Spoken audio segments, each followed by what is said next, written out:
Well, with this addition to the 700 Club, you know, the airways and the newspapers are full of reports now that Republicans are committing suicide.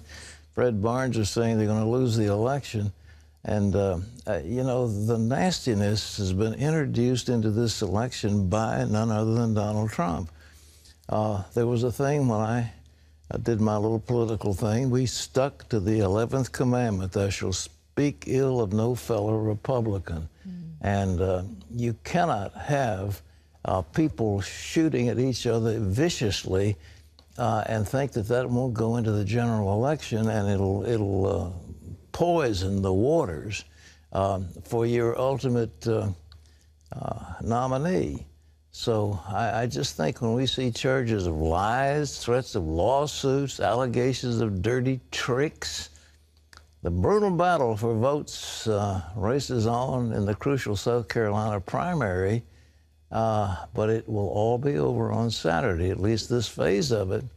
And then voters will have their say that day, and then they go on to various major, what they call super Saturdays and super Tuesdays and super whatever. So there's a lot of votes yet to go, but South Carolina will be key. Wendy? Well, Pat, Donald Trump is still the clear leader in the polls in the Palmetto State, but many voters are still undecided. Heather Sells has the story. In South Carolina, the attacks between the top Republican candidates have escalated. I do attack people when I'm attacked. Donald Trump and Ted Cruz are sparring over this abortion ad. I am pro-choice in every respect. Trump says the ad, which shows an interview from 1999, is filled with lies and has threatened to sue Cruz. Cruz said, fine, go ahead, and dared Trump to sue him. He also promised to run the ad more frequently. What did you think when you actually got the letter? I'll confess I laughed out loud, and I don't think anyone is surprised that Donald is threatening to sue people. Marco Rubio scored a big win on Wednesday, receiving the coveted endorsement of South Carolina Governor Nikki Haley. Earlier in the week, Jeb Bush called it the most meaningful endorsement. In my campaign for president today, I got the endorsement of a governor of Indian descent who endorsed a presidential candidate of Cuban descent, and tomorrow will be campaigning alongside an African-American Republican senator. All three are doing that here in South Carolina. But polls right now show Trump with the endorsement that counts the most with the voters in the Palmetto State. In the new Bloomberg poll, Trump is the first choice with 34% of likely Republican voters in South Carolina, followed by Cruz at 16% and Rubio at 13%. But things look different in the bigger picture across the country. The latest NBC Wall Street Journal poll shows Cruz leading Trump nationally.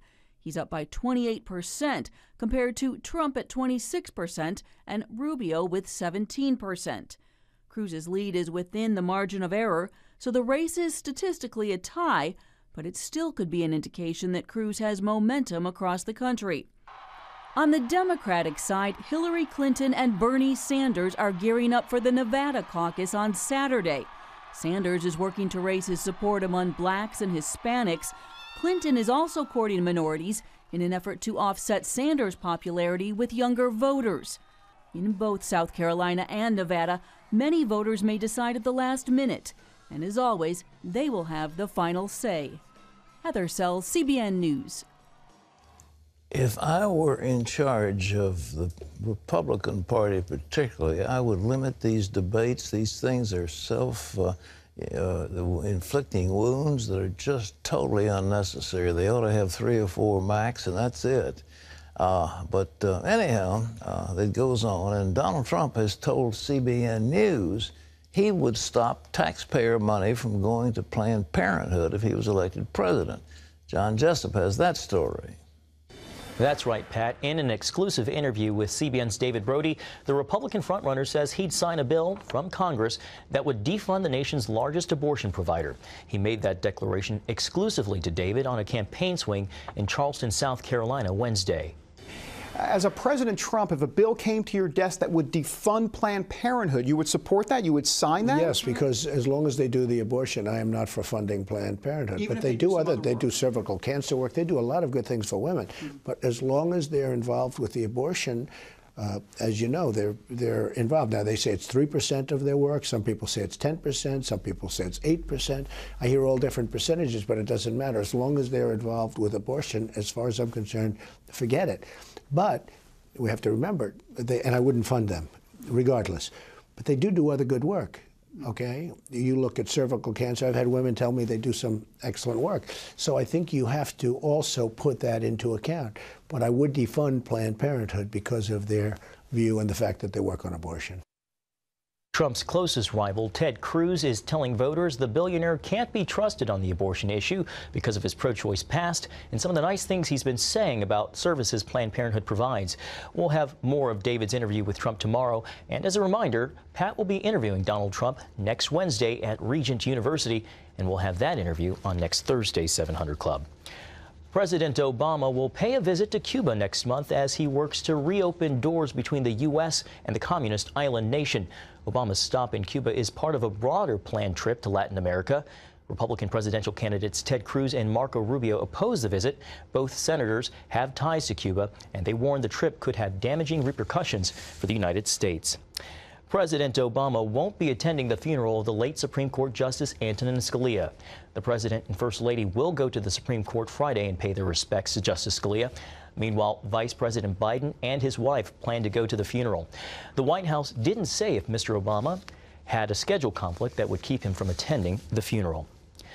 Iraq is searching for highly dangerous radioactive material stolen last November near the southern city of Basra. And Reuters reports the theft has raised concerns among Iraqi officials that ISIS could use it to build a deadly weapon. The material was stolen from the storage facility of a U.S. oil and gas company. According to the International Atomic Energy Agency, exposure to the material could cause permanent injury within minutes. The State Department says it knew about the reports but sees no evidence that ISIS or other terrorist groups have acquired it. Well, here at home, an interesting report for people who want to live longer. I'm sure that's all of us. Couch potatoes have a higher risk of dying younger than people who are more active and move about. So once you make the decision to get off your duff, what's the best type of exercise to prolong your life? Here's CBN's Lori Johnson with what the research shows. A study of more than 500,000 adults published in the Journal of the American Medical Association reveals the government's guidelines on exercise don't go far enough. Although people who followed the recommended 2.5 hours a week of moderate exercise, like walking, did have a 31% less chance of dying than those who didn't exercise, people who exercised 7.5 hours a week had a 39% less chance of death than non-exercisers. The research shows sprinkling in some vigorous exercise, like running, adds even more years to your life. People who spent 1/3 of their exercise time in strenuous activity were 9% less likely to die prematurely than people who exercised the same amount of time but only moderately. Those who spent more than 1/3 of their exercise time in strenuous activity had a 13% reduction in mortality. 61-year-old Mark Sisson, the man behind the wildly popular health blog Mark's Daily Apple, says interspersed cardio has other benefits closely tied to longevity. That little burst of activity can have such dramatic effects on all aspects of your health. And for people who have been trying to lose weight, for instance, and are plateaued or stalled, that sprint workout can be sort of the breakthrough. He says muscle-building exercises like push-ups, sit-ups, and weightlifting can prevent broken bones. The tension of the muscle on the bone, it creates bone density, for instance. And we want to have strong bones as we get older. So when it comes to longevity, exercise makes a difference. Ideally, about an hour a day. Lori Johnson, CBN News. Thanks, Lori. And Pat, as you well know, it doesn't take much. Just walking can help prolong one's life. Well, I'm prolonged mine, I guess. I did a lot of exercise along the way. I did running, and I did cardio, and I did weights, and I did heavy weights. But your exercise of choice these days is horseback riding, which can be very strenuous. The horse does the work. My horse has been laid up for a year and a half, and you know, he's in rehab, and he could be walked and trotted, but it's taken forever. He pulled a suspensory thing, or you know, one of these things, and he's Well, hopefully by spring, when the weather turns nice, you'll be back out on let him. me go back on him on the 29th, so I'm looking forward to it. I'm laid up, he's laid up, so we'll get together. Yeah, spring is coming. It's coming, baby.